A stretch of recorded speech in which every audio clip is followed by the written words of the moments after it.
Dès que l'avant-garde commença à entrer dans la place, une troupe d'Indiens couverts d'une espèce de livrée de diverses couleurs, disposée comme les cases d'un échiquier, marchait en tête pour balayer la route. Après eux venaient en chantant et en dansant 3 autres pelotons vêtus d'une façon différente, puis une multitude de gens couverts d'armures portant des couronnes d'or et d'argent. Au milieu d'eux était Atahualpa, dans une litière garnie de plumes de perroquets de toutes sortes de couleurs et enrichie de lames d'or et d'argent. Un grand nombre d'Indiens le portaient sur leurs épaules. 2 autres litières et 2 hamacs dans lesquels étaient les personnages principaux le suivaient. Une multitude de gens divisés en colonnes marchaient ensuite et portaient des couronnes d'or et d'argent. Aussitôt que les premiers corps furent entrés dans la place, ils s'éloignèrent et firent place aux autres. Quand Atahualpa fut arrivé au milieu, il fit arrêter tout le monde, et il ordonna que l'on continuât de tenir élevée sa litière et les autres. Il entrait toujours du monde dans la place. Un chef indien de l'avant-garde monta à la forteresse où était l'artillerie. Dès que le gouverneur le vit, il demanda à frère Vincent de Valverde s'il voulait aller parler à Atahualpa avec un truchement. Celui-ci y consentit et s'avança en tenant un crucifix d'une main et la Bible de l'autre.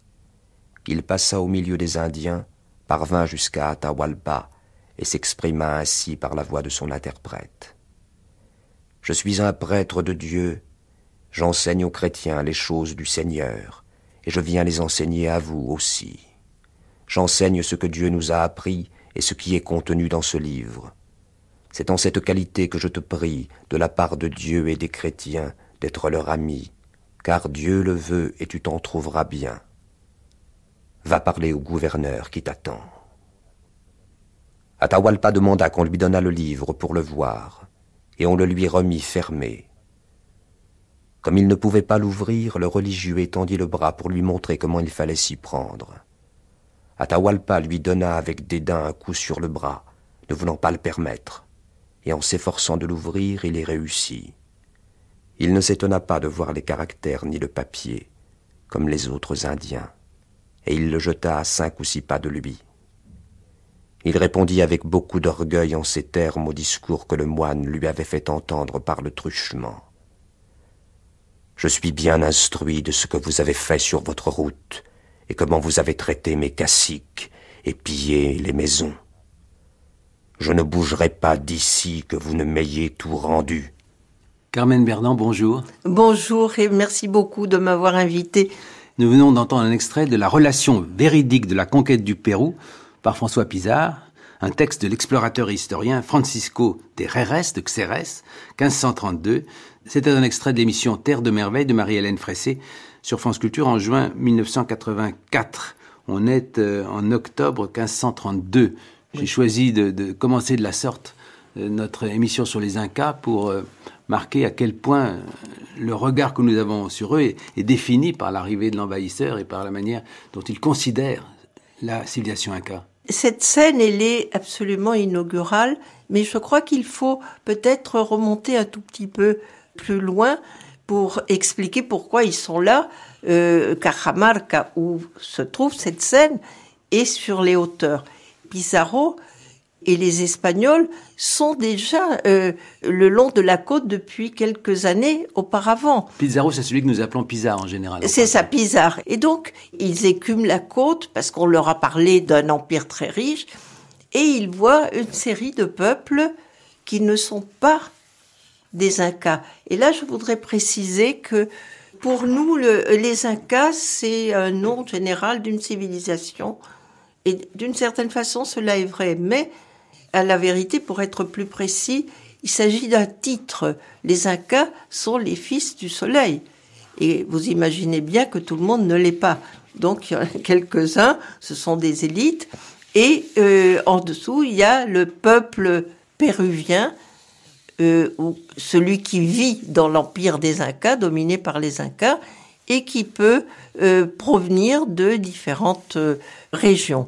Mais ce sont des gens qui ne sont pas tout à fait des Incas. Ce sont des sociétés subordonnées, en quelque sorte, mais voilà. Il n'empêche que l'empire que rencontrent les conquistadors apparaît comme ayant, en dépit de tout, et des forces centrifuges, une certaine unité. Peut-être faut-il rappeler la géographie de cet ensemble qui au fond, implique des régions très contrastées, sur plus de 3000 km de l'équateur actuel au sud du Pérou, et qui recouvre d'ouest en est une plaine étroite et côtière, désertique mais très poissonneuse, avec des oasis pour l'occupation humaine, et puis le massif andin composé de 2 chaînes parallèles, et enfin évidemment au nord l'Amazonie avec la forêt. Il y a 3 régions avec des petits degrés de différence parce que les altitudes sont très fortes à certains moments. Mais peut-être rappeler que c'est sur la côte d'abord qu'il y a eu des grandes civilisations et que les Incas vont venir à la fin sur la côte et sur le lac Titicaca qui est une mer intérieure qui se trouve aujourd'hui entre la Bolivie et le Pérou et qui a été une source très importante de civilisation pour le Pérou. Ce qu'on ne sait pas toujours, c'est que cet empire a été relativement bref dans la longue durée, par comparaison en particulier avec les Aztèques ou les Mayas.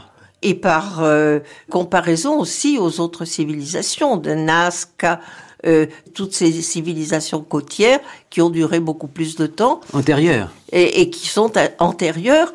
Et les Incas se sont nourris de tous ces apports. Et c'est les descendants de toutes ces sociétés qui ont constitué le peuple de l'Empire Inca. Mais sait-on d'où ils surgissent, d'où ils procèdent? Ah ben voilà, c'est une très bonne question parce que, bon, pour eux, ce sont les fils du soleil. Une fois qu'on a dit ça, on ne sait pas. Alors, il y a 2 possibilités.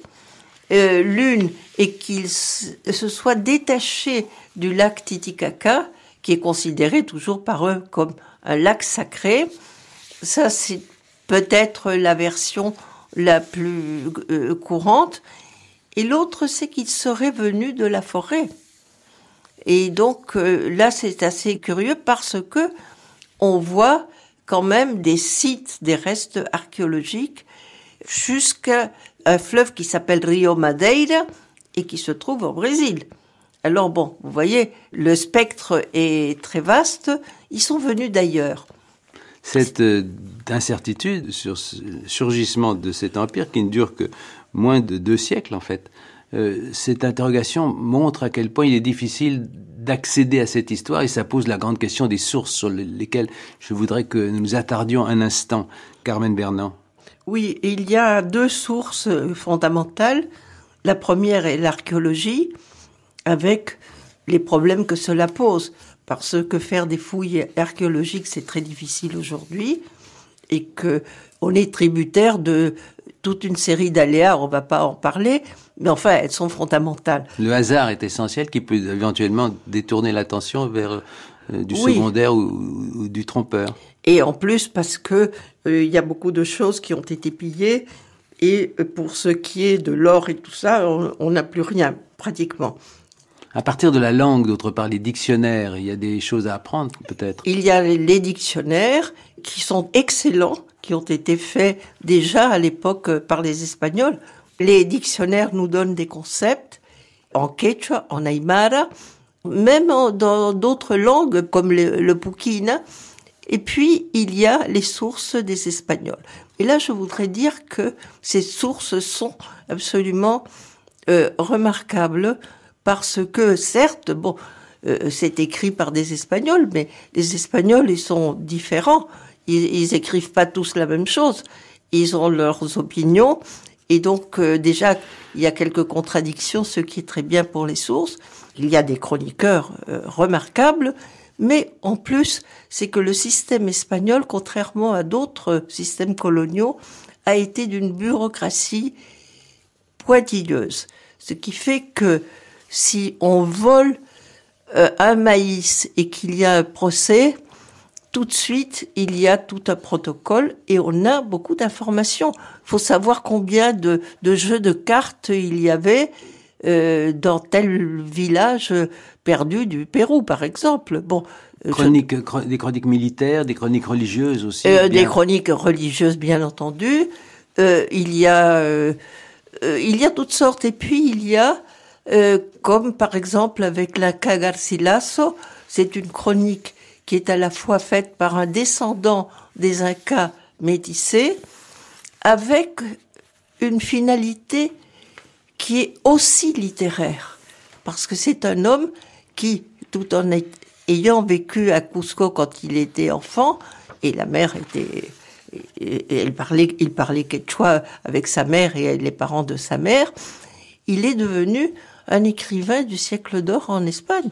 Alors il a dominé la langue et sa version est très importante, et en même temps, il y a aussi cette dimension littéraire dont il faut tenir compte. Qui peut avoir une force pour d'évocation, mais qui peut impliquer quelques périls si l'auteur a le goût d'une déformation au profit de son art. Oui, mais justement, comme c'était très bien écrit, les gens se sont intéressés aux Incas. Eh bien, voilà un exemple de quelqu'un qui s'est beaucoup intéressé aux Incas, Marcos de Niza, c'est un franciscain, un explorateur espagnol, qui a un regard très favorable, vous allez le voir. C'est à nouveau un extrait de l'émission de Marie-Hélène Fressé, Terre de merveille. Je sous-signé Marcos de Niza, de l'ordre de Saint-François, commissaire inspecteur des religieux du même ordre dans les provinces du Pérou, l'un des premiers prêtres qui sont entrés avec les premiers chrétiens dans les dites provinces, déclare ce qui suit, afin de rendre un véritable témoignage sur ce que j'ai vu dans ce royaume, surtout à l'égard du traitement qu'ont subi les Indiens et des conquêtes qu'on a faites sur eux. Premièrement, je sais par une expérience bien certaine que les habitants du Pérou sont le peuple le plus bienveillant que j'ai rencontré parmi les Indiens, ainsi que l'allié et l'ami des chrétiens. Je les ai vus donner de l'or en abondance aux Espagnols, ainsi que de l'argent, des pierres précieuses et tout ce qui leur était demandé lorsqu'ils l'avaient en leur pouvoir. Ils ont rendu aux Espagnols toutes sortes de bons services. Jamais ils n'ont montré de disposition hostile, tant qu'on ne les a pas irrités par de mauvais traitements et des cruautés. Mais au contraire, ils ont toujours reçu les Espagnols dans leurs villes et villages avec la plus grande bienveillance et leur ont fourni des vivres, ainsi que tous les esclaves, hommes et femmes, dont ils avaient besoin pour leur service. Voilà donc, Carmen Bernand, un de ces regards jetés par les conquérants sur la civilisation inca dans l'ordre de la bienveillance. Il parle de la bienveillance des Incas, la sienne est aussi patente. Exactement. Et il ne faut pas négliger toutes ces sources religieuses qui ont eu un très fort impact, qui font que, au fond, les Incas, pour quelqu'un qui aborde les sociétés préhispaniques des Amériques, sont un peuple différent. On ne voit pas un regard plus critique comme pour les Mexicains, qui étaient des personnes qui pratiquaient le sacrifice humain. Les Incas aussi, d'une certaine façon. Mais c'était moins flagrant, c'était moins public. Et donc, ils ont cette image qui est positive.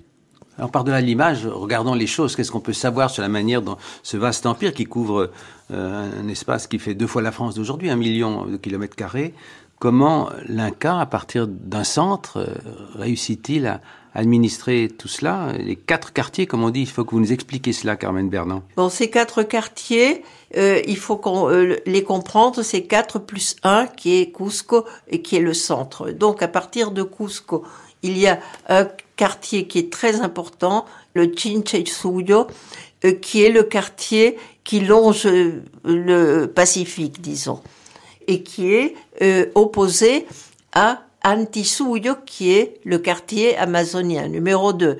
Et ensuite, on a un quartier tout au sud, qui est du côté du Chili, et qui correspond au quartier du lac Titicaca.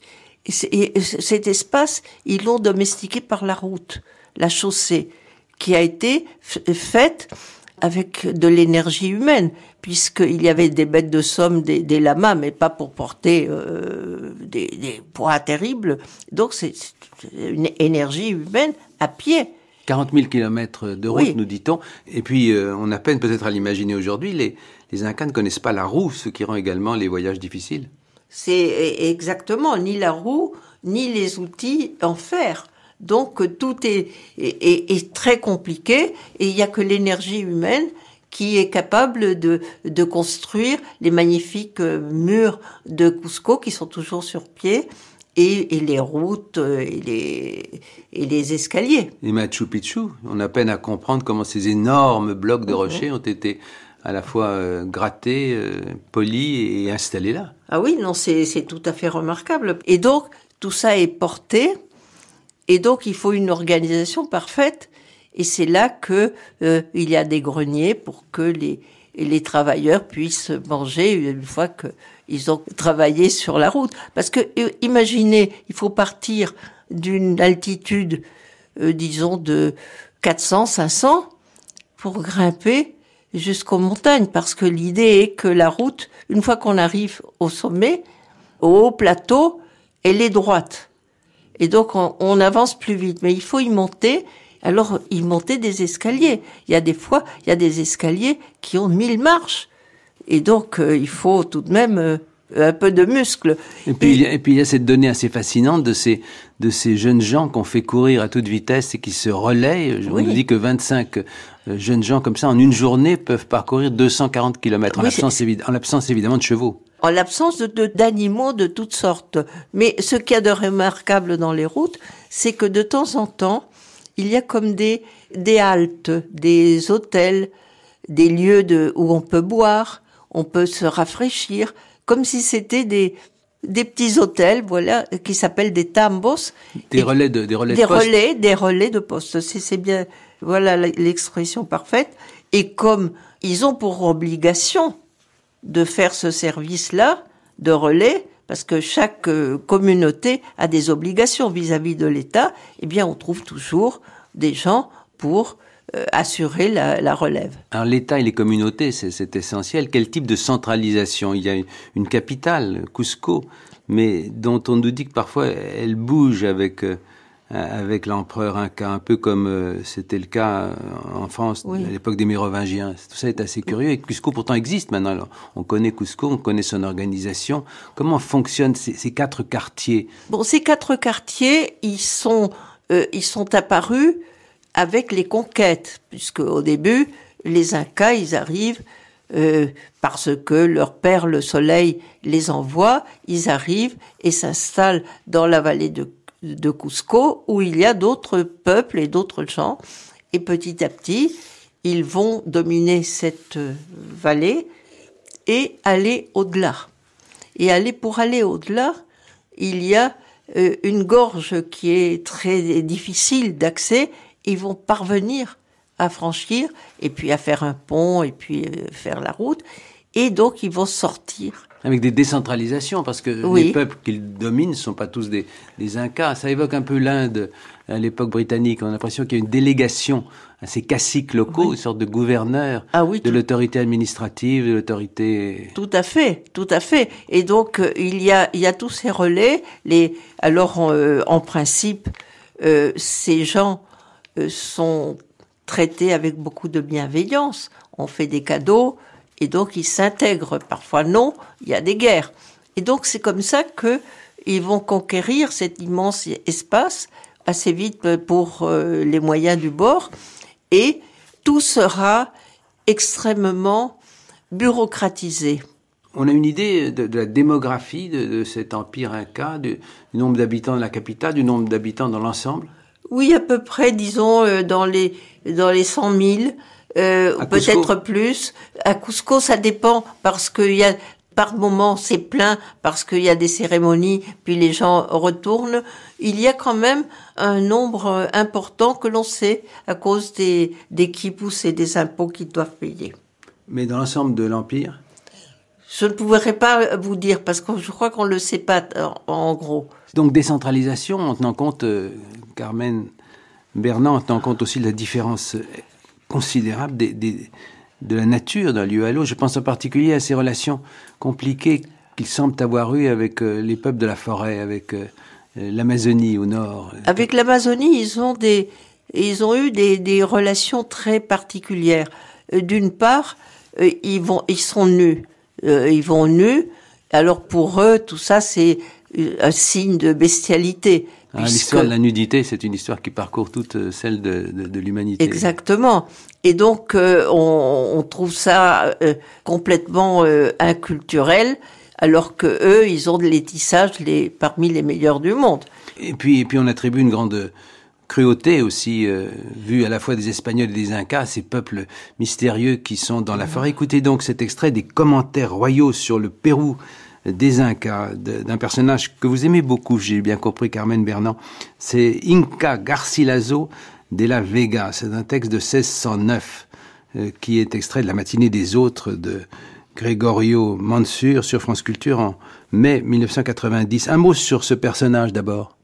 C'est un homme qui est du pays, puisque sa mère était une princesse inca. Métissage déjà abondant. Et son père était un conquistador, pas un conquistador inculte, qui a une parentèle très importante en Espagne. Et son père était apparenté à un des meilleurs poètes de la péninsule ibérique. C'est une donnée majeure, ce métissage d'emblée, puisque Pizarro lui-même a vécu avec 2 des femmes de l'empereur Inca. Pizarro, il a eu 2 femmes. Oui, ces métissages sont nécessaires, puisqu'il n'y avait pas de femmes. Et je crois que ça a été une chose positive pour cette colonisation, parce que, en définitive, très vite, il y a eu une quantité de métis considérable, et que les Espagnols qui arrivaient d'Espagne, ils parlaient déjà différemment, ils étaient autres, et c'est la société métisse qui a gagné. Je ne sais pas si ça aiguise le regard, en tout cas, le spectacle que nous donne votre cher Garcilaso de la Vega est assez impressionnant. On est en 1609, c'est-à-dire moins d'un siècle après la conquête, 80 ans à peu près après la conquête par Pizarro et les siens. Les habitants des Antilles mangent de la chair humaine, sont plus cruels que des tigres, n'ont ni Dieu ni loi, ne savent ce qu'est la vertu. Ils n'ont pas d'idole ni rien qui en approche. Ils adorent le diable quand il se présente à eux sous la forme d'un serpent ou d'un animal et leur parle. S'ils font un prisonnier dans une guerre ou en toute autre circonstance, s'ils apprennent qu'il s'agit d'un homme de peu, ils l'écartèlent et en donnent les membres à leurs amis et à leurs valets afin qu'ils les mangent s'ils le veulent ou qu'ils les vendent à la boucherie. Mais si c'est un homme de condition, les principaux s'assemblent entre eux avec leurs femmes et leurs enfants. Alors, ces ministres du diable le dépouillent, l'attachent vivant à un gros pieu et le découpent par tout le corps à coups de rasoir et de couteau en silex. Ils ne le démembrent pas, mais ôtent seulement la chair des parties qui en ont le plus, comme du gras de la jambe, des cuisses, des fesses et des bras. Après cela, les hommes, les femmes et les enfants s'arrosent de son sang, et tous en mangent la chair en toute hâte, sans qu'elle soit bouillie ou rôtie, et même sans la mâcher. Ils l'avalent goulûment, en sorte que le pauvre patient se voit manger tout en vie et enseveli dans leur ventre. On a envie de dire brrr, Carmen Bernand. Oui, c'est terrible. C'est peut-être exagéré, encore que en Amazonie, l'anthropophagie est quand même une pratique réelle et pas inventée par les étrangers qui, comme on l'a prétendu à un certain moment. Mais il y a ça qui est terrible, mais il y a une fascination pour ces peuples qui n'ont pas été tous conquis par les Incas, loin de là. Fascination parce que d'abord ils sont beaux avec leurs plumes. Et les plumes sont considérées comme des bijoux, des choses merveilleuses. Ils sont beaux et puis ils sont les maîtres de toutes les substances psychotropes de la forêt. D'abord, il y a la coca, bien sûr, qui pousse dans les régions chaudes, mais il y a beaucoup d'autres substances, et donc qui permettent de voir des choses qui ne sont pas permises à tout le monde. Et donc, ils sont mystérieux, ils sont puissants, ils voient des entités, c'est comme des chamans, et on est très ambigu à leur égard. Je reviens à l'administration de l'Empire. En l'absence d'écriture, on se demande parfois comment on y parvient, et c'est là qu'il faut faire surgir cet étrange objet qui s'appelle le quippus, et que vous mettez en valeur dans vos divers écrits, Carmen Bernand. Oui, parce que c'est tout de même une question qu'on peut se poser. Il y a une bureaucratie parfaite. On sait très bien ce que tel village doit payer comme tribut à l'Inca. Tout ça est parfait. Le plus ancien quippus remonte, nous dit-on, à 3000 avant Jésus-Christ. Ça permet de traiter la question démographique, la question commerciale et peut-être la question aussi politique. Qu'est-ce que c'est exactement qu'un quippus ? Oui, ce sont des fils qui sont tordus selon deux directions, à droite et à gauche, qui ont des couleurs différentes et des nœuds différents et des endroits particuliers qui les rattachent plutôt à une corde générale. Vous voyez, c'est très difficile de le décrire comme ça en abstrait. C'est comme un système qui permet de mettre des quantités, c'est très facile pour les chiffres. Mais on sait aujourd'hui interpréter ces quippus pour ceux qu'on peut retrouver ? On sait beaucoup plus aujourd'hui parce que des mathématiciens s'y sont mis et que ces nœuds ne sont pas mis n'importe où et les couleurs ne sont pas faites au hasard et l'endroit d'attache non plus. Mais on pense également, et ça c'est un peu difficile à le prouver, que de même qu'on pouvait mettre des quantités et des produits, on mettait certains jalons culturels ou de chansons ou de mythes. Et ça, c'est vraisemblable. À propos des mythes, il faut que nous en venions à la grande question de la religion, qui est à la fois une cosmogonie, un élément de domination, une sorte d'animation du temps et de l'espace, avec une géographie symbolique.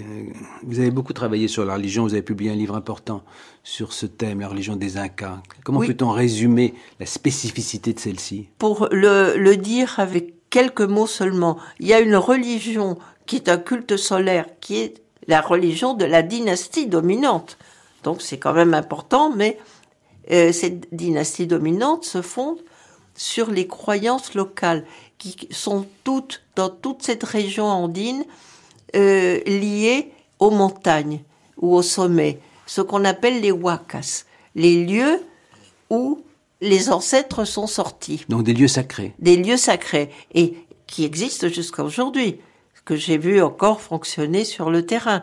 Donc il y a cette chose avec simplement le fait que Cusco étant le lieu central, il gouverne sur tous les réseaux de ces huacas et s'impose.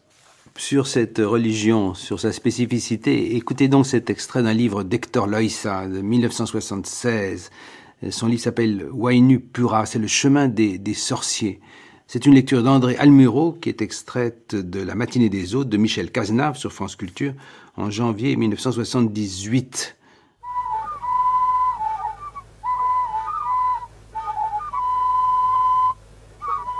Huaynu Pura, le chemin des sorciers des Andes. Hector Loaiza. Selon le mythe d'Inkari, la genèse du monde quechua est la suivante. Il fut un temps dans lequel le soleil n'existait pas et où sur la terre demeuraient des hommes ayant le pouvoir de faire marcher les roches à volonté. La lune irradiait dans la pénombre, illuminant pauvrement les activités de ces êtres, plus connus sous le nom de Naupa Machu. Un jour, le roi, ou esprit créateur, chef des Apu, leur demanda s'ils voulaient hériter de ses pouvoirs. Pleins d'arrogance, ils répondirent qu'ils possédaient les leurs et qu'il leur suffisait. Le roi, irrité par cette réponse, créa le soleil et lui ordonna de sortir. Les anciens, apeurés et aveuglés par les éclairs de l'astre, cherchèrent refuge dans les tulpas, dont les portes étaient orientées vers l'endroit où devait sortir tous les jours le soleil. Mais la chaleur les déshydrata, convertissant leurs muscles en chair sèche et collée aux os. Quelques-uns se réfugièrent dans les sources, d'autres dans les grottes les plus profondes, dans la forêt amazonienne et les endroits protégés des rayons solaires. C'est de là que, toutes les nuits de pleine lune, ils sortent pour attaquer les humains.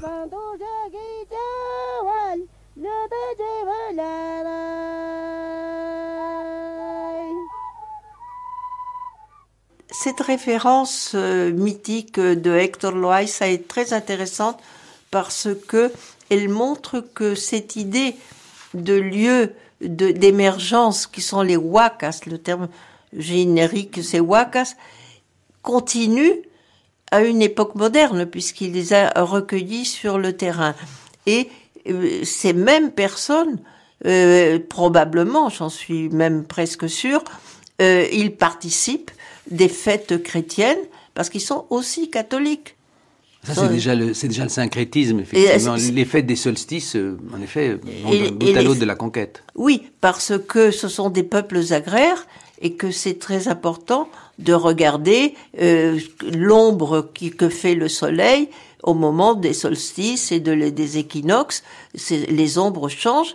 Et donc ça, on le retrouve chez tous les peuples. La fête dite Inti Raymi devient la fête Dieu après l'arrivée des conquérants. Mais n'anticipons pas. Le soleil est essentiel, bien sûr. Le soleil, et on en vient à la fameuse question des éclipses, qui sont un moment essentiel, pas seulement quand on a lu le Temple du Soleil d'Hergé, qui a évidemment beaucoup forgé nos imaginaires sur les Incas, hein. Les 7 boules de cristal 1944, le Temple du Soleil 1946, Tintin et Haddock sont sauvés grâce à une éclipse, astucieusement prévue par le dit Tintin. Mais au-delà de ces bandes dessinées majeures, contemporaines, que dire de l'éclipse ? L'éclipse, c'est un moment absolument terrifiant. Et donc, il faut faire quelque chose pour que les choses s'arrangent. Et donc, qu'est-ce qu'il faut faire ? Ça dépend, c'est très variable, mais surtout un grand charivari. Les éclipses sont des accidents qui arrivent de temps à autre. Et donc, il faut les ménager pour que ces moments puissent être dépassés et qu'on revienne au calme normal de la variation de la lumière. C'est un dangereux présage, de toute façon. De toute façon, c'est très dangereux. Et si vous vous souvenez, si certaines personnes un peu plus âgées se souviennent de ce qu'a été les éclipses totales qui ont eu lieu à la fin du siècle dernier, dans les zones rurales où j'étais présente, vous trouvez des comportements un peu similaires. Les gens sont atterrés. Et ils inventent des tas de choses que la lumière, attention, va nous rendre aveugles, etc. C'est partout, les éclipses. Ça, c'est vraiment, dès qu'on dépend de l'agriculture, les mouvements solaires et des astres sont fondamentaux. Est-ce qu'on peut rattacher à cette question de la religion l'existence de cette essentielle résidence royale qui a été redécouverte qu'au début du XXe siècle, je veux dire le Machu Picchu. Le Machu Picchu, bon, c'est un peu... Oui, il y a toujours ces aspects-là, mais ça a été un lieu assez préservé à cause de la végétation, en fait, et peu connu, et donc sur lequel, après, on a élaboré toute une série d'histoires où il y a effectivement un observatoire du soleil. Mais ça, c'est fondamental, il y en a un peu partout, parce que il faut qu'ils sachent pour l'ordre des saisons. Et Machu Picchu, en fait, était une cité où il y avait beaucoup de femmes. Les femmes de l'Inca, c'était un peu un lieu de récréation parce qu'il faisait plus chaud, même si c'est haut, c'est bas par rapport à Cusco. et donc d'une très grande beauté en bordure d'Amazonie. Au-delà, Carmen Bernand, de ces lieux symboliques et prestigieux, il faut nous dire un mot de la manière dont concrètement, sur le terrain, on pouvait vivre. Quel était l'habitat, quelle était la vie au village. Et pour ce moment de notre conversation, je voudrais vous faire entendre un extrait des commentaires royaux à nouveau sur le Pérou de votre cher Inca Garcilaso de la Vega. Vous ne me reprocherez pas de ne pas l'avoir fait surgir. 1609, écoutez-le. Aussitôt qu'un Inca victorieux avait conquis quelques royaumes ou quelques provinces, et pourvu tant au gouvernement des villes qu'à la vie des habitants, conformément aux lois et à la religion de l'Empire, il donnait ordre d'augmenter les terres labourables, c'est-à-dire celles qui portaient du maïs.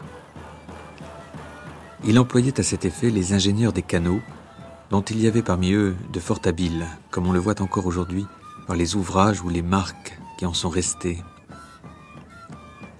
Ces ingénieurs construisaient donc les canaux nécessaires, suivant le profit que l'on pouvait tirer des terres. Car il faut savoir que tout ce pays en a fort peu qui portent des céréales, raison pour lesquelles ils s'appliquaient à les accroître autant qu'il leur était possible. Et comme étant sous la zone torride, elles ont besoin d'être arrosées, ils prenaient grand soin de ne jamais semer un seul grain de maïs sans l'arroser. Ils creusaient aussi des canaux pour irriguer les pâturages lorsque l'automne les desséchait, car ils n'étaient pas moins soigneux de la fertilité de leurs pâturages que de leurs champs en raison du nombre bétail qu'ils possédaient. Ces canaux se perdirent dès que les Espagnols envahirent le pays, mais on en voit encore aujourd'hui les vestiges. Ces vestiges, vous les avez vus, Carmen Bernand? Oui, je les ai vus et ça reste toujours très impressionnant parce qu'il y a une véritable organisation du travail rural. Ce n'est pas chaque paysan fait ce qu'il veut. Il y a toute une planification et il y a un point qu'on peut ajouter qui va de soi dans cette description, c'est que toutes les récoltes sont gardées dans des greniers au cas où il y aurait de la disette. Et à ce moment-là, on distribue entre tous les villageois des grains de maïs et autres choses pour pouvoir supporter les moments difficiles. C'est pour ça qu'un économiste historien, Louis Baudin, a eu un certain succès dans l'entre-deux-guerres en expliquant que c'était le premier État socialiste. C'est une thèse qui est maintenant plus discutée. C'est peut-être plus discuté, mais d'une certaine façon, quelque chose reste de cela, parce qu'il y a une planification totale. C'est l'État qui aide ces populations pendant les moments difficiles. La propriété privée n'existait pas. C'est les périodes ultérieures qui vont introduire cela, et du même coup, avec un certain capitalisme, rejeter beaucoup de ses habitants dans une situation tout à fait subordonnée jusqu'à la misère. Oui, jusqu'à la misère, exactement, parce que c'est au moment des indépendances, et pas avant, que s'organisent ces règles-là n'existant plus, il faut être moderne, sont des propriétaires fonciers qui vont acheter les terres avec les Indiens dedans, ce que j'ai encore vu quand j'étais très jeune, que je faisais du terrain. On achète une terre avec les animaux et les Indiens. 1960, vous voyez, c'est très ancien et c'est très proche. Sous les Incas, il n'y a pas vraiment de propriété privée, mais il y a une obligation de tribut en argent et de tribut en travail avec la corvée. Et il y a propriété privée dans ce sens que chaque communauté a ses terres et pas des terres du voisin, et que les Incas ont leurs terres. Il y a des terres attribuées, mais parce que, il faut organiser le système. Avec travail forcé. Mais le travail, forcé, c'est obligatoire, disons, parce que de toute façon, c'est la seule alternative pour manger. L'habitat est donc très dispersé. Ça dépend des régions. Oui, il est dispersé dans les montagnes. Ça vraiment, il y a de petits villages. Et puis sur la côte, c'est plus ramassé. Alors il faut en revenir à la fin de notre émission. Carmen Bernand, ils font revenir à ce choc de culture symbolisé par la rencontre entre Atahualpa, souverain prestigieux de cette civilisation inca dont nous parlons ce matin, et d'autre part cet aventurier Pizarro, né dans les classes les plus pauvres d'Estramadour, qui est illettré, semble-t-il. Ils sont face à face. Voilà comment les décrit Francisco de Jerez. On est en 1532, je le rappelle. C'est un second extrait de la relation véridique de la conquête du Pérou par Pizarro. Pizarro revêtit une cuirasse rembourrée de coton, prit son épée, son bouclier, traversa au milieu des Indiens avec les Espagnols qu'il avait gardés près de lui, et courageusement, accompagné de 4 hommes qui seuls avaient pu le suivre, il parvint jusqu'à la litière d'Atahualpa. Puis, sans la moindre crainte, il lui saisit le bras gauche en s'écriant « Santiago ». Aussitôt l'on entendit les décharges de l'artillerie et le son des trompettes. Toute la cavalerie et les fantassins sortirent. Dès que les Indiens virent galoper les chevaux, presque tous quittèrent la place et s'enfuirent avec tant de précipitation qu'ils enfoncèrent une partie de l'enceinte de la ville, et un grand nombre tombèrent les uns sur les autres. Les cavaliers passèrent sur eux en les tuant et en les blessant, et ils poursuivirent les fuyards. L'infanterie chargea avec tant de furie ceux qui restèrent dans la place, qu'en peu de temps la plupart furent passés au fil de l'épée. Cependant le gouverneur tenait toujours Atahualpa par le bras, ne pouvant pas le tirer en bas de son brancard parce qu'il était trop élevé.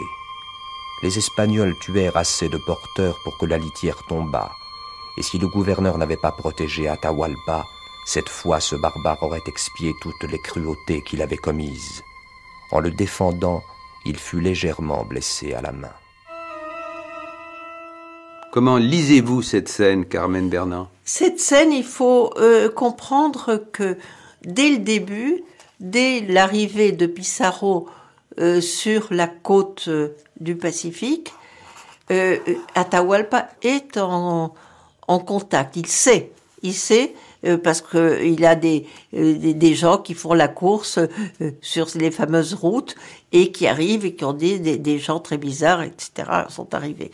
Et donc, il est très étonné. Il sait pas très bien ce qu'il faut faire.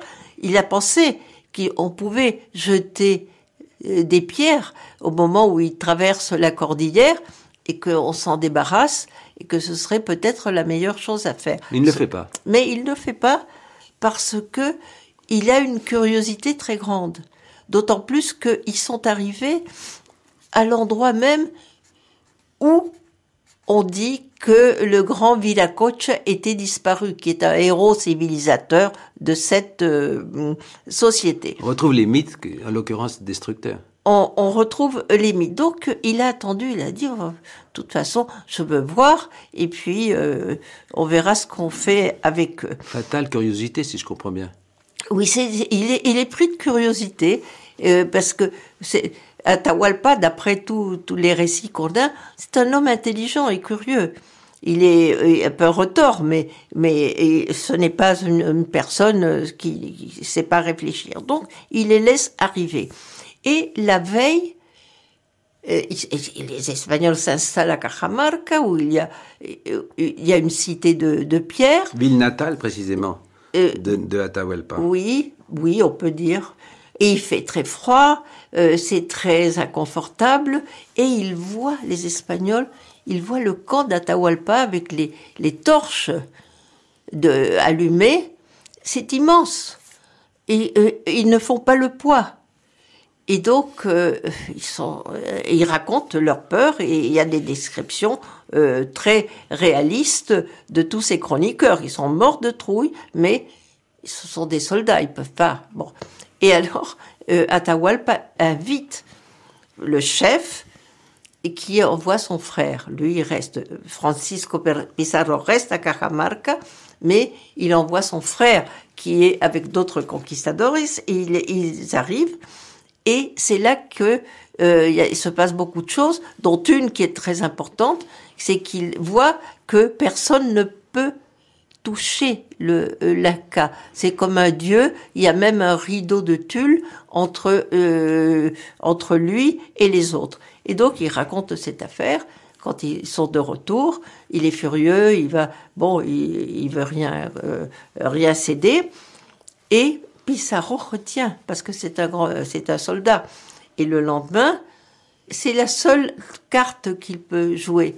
Et donc, il décide de se jeter sur lui, de le toucher et de le mettre à terre. Et c'est fini. Et la rencontre est terminée. Tout cela est central, évidemment, mais il paraît un peu mythique, vu d'aujourd'hui, de développer l'idée qu'un tout petit groupe d'hommes, accompagné de quelques combattants, aurait mis à bas cet empire majestueux. Les choses sont un peu plus compliquées. Oui, les choses sont plus compliquées, toujours. En dépit, naturellement, de la différence des armements, des flèches, les flèches et les pierres. Les lance-pierres, et de l'autre, les arquebuses et les canons.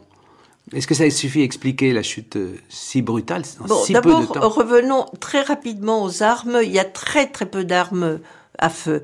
C'est des arquebuses qui mettent beaucoup de temps à tirer. Donc, c'est pas un western. Il n'y a pas beaucoup d'armes. Ensuite, le nombre quand même est majeur.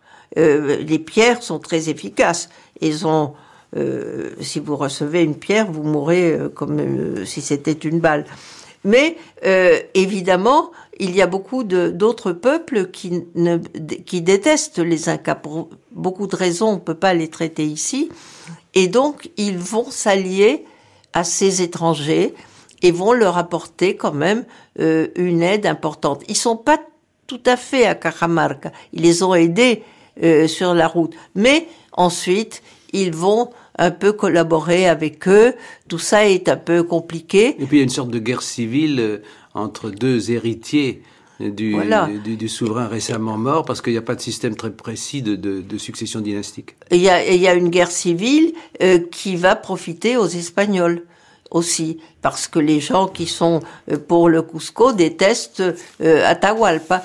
Et donc tout cela va se faire. Mais je crois qu'il y a ces effets surprises qui font que tout d'un coup, on ne sait pas comment on peut se comporter devant ces personnages. Eh bien, il faut que nous disions un mot pour finir, Carmen Bernand, de la permanence des rébellions, en particulier au XVIIIe siècle, qui se sont développées au nom d'une fidélité à l'héritage inca et qui ont été réprimées avec sauvagerie. Je pense en particulier à celui qui s'est fait appeler Tupac Amaru, du nom d'un personnage qui s'était opposé aux Espagnols. Ces rébellions sont réprimées à leur tour au XVIIIe siècle avec une grande violence. Les rébellions commencent très vite parce qu'en plus il y a des métissages et qu'il y a des guerres civiles entre les conquistadors et l'Espagne. Ça, il ne faut pas oublier parce que c'est très important. C'est les premières guerres de sécession qu'il y a sur le continent. Ce sont les Espagnols qui les font. Et donc, les troubles sont très nombreux et les Indiens y sont mêlés puisqu'il y a métissage. Et le dernier Inca était Tupac Amaru, qui sera exécuté par le vice-roi à la fin du XVIe siècle. De façon aussi barbare que les mœurs qu'on prêtait tout à l'heure aux indigènes de la forêt. Il est garrotté, il est décapité. Il est décapité. Et le second, l'héritier qui a repris le nom, est traité de façon encore beaucoup plus barbare. On lui coupe la langue, on tue sa femme et ses enfants. Parce que, pour le dire, c'est une rébellion contre la couronne et que Tupac Amaru, celui qui va être écartelé, est aussi un prince de l'empire colonial. Je voudrais que vous nous disiez pour finir, Carmen Bernand, quel est votre regard sur ce qui peut être aujourd'hui au Pérou, dans la crise actuelle, l'héritage, crise politique grave, quel est l'héritage de cette mémoire inca, qu'elle soit fidèle ou infidèle à ce qui s'est vraiment passé, dans la mesure où on peut le connaître? Je crois que, pour le dire peut-être autrement, il y a une grande différence entre les gens de la côte, de Lima et ailleurs qui sont plus métissés, qui sont plus hispanisés, et les gens des hautes terres. Et quand le président Castillo a été élu, c'était l'idée que peut-être pour une fois, un de ces métis qui étaient considérés comme de petites instructions, ce qui est vrai, du reste ça lui a coûté le gouvernement, devrait être le président. Alors que c'est le président Toledo Oui. qui s'était installé, affirmé au début de notre siècle comme un héritier, comme étant l'Inca. Oui, il y a toujours ce côté qui est presque, je dirais, national, de dire, bon, c'est comme un Inca. Mais on a choisi cet homme justement parce que c'était un peu, il incarnait un peu le peuple oublié. Et c'est ce qui s'est passé. Il a eu beaucoup de difficultés. On peut pas les exprimer ici très rapidement. Et il a failli d'une certaine façon. Il est tombé. Il est tombé. Il a failli parce que il a mal compris certaines choses. Il a distribué un peu d'argent qui n'était pas le sien. Bon, c'est pas le premier ni le dernier. Et il est tombé et ça a été pris comme une gifle faite à tous les gens comme lui, qui sont des gens plus indianisés et appartenant au peuple. C'est pour ça. Je rappelais tout à l'heure qu'il y avait 10 millions de locuteurs du quechua aujourd'hui, principalement au Pérou. Merci beaucoup. Merci beaucoup. Je rappelle plusieurs de vos ouvrages précieux. En 1988, dans la collection, l'excellente collection Découverte chez Gallimard, vous aviez donné un petit livre amassé, mais je pense qu'il est encore disponible, Les Incas, peuple du soleil. En 2021, votre livre important s'appelle La religion des Incas, nous en avons parlé aux éditions du Cerf. Et puis, ouvrage majeur, tout récemment, vous avez donné dans la collection des mondes anciens, sous la direction de Joël Cornette, chez Belin, un très beau livre qui s'appelle L'Amérique latine précolombienne, des premiers peuples, à Tupac Amaru. Une biographie de Francisco Pizarro, qui a naturellement parcouru notre émission. Francisco Pizarro, conquistador de l'extrême, une biographie due à Bernard Lavallée, et disponible également, paru chez Payot en 2015. Un grand précurseur de ces questions a été Nathan Wachtel, qui avait donné un livre qui a eu beaucoup d'échos, beaucoup d'influence, qui s'appelait La vision des vaincus, les Indiens du Pérou devant la conquête espagnole, 1530-1570, qu'on retrouve dans la collection Folio Histoire de 1991. Le livre est bien antérieur. Et puis enfin, je renvoie au numéro de l'Histoire, à la revue L'Histoire, de mars 23, c'est tout récent, consacré précisément aux Incas. Et naturellement, Carmen Bernand, vous y intervenez.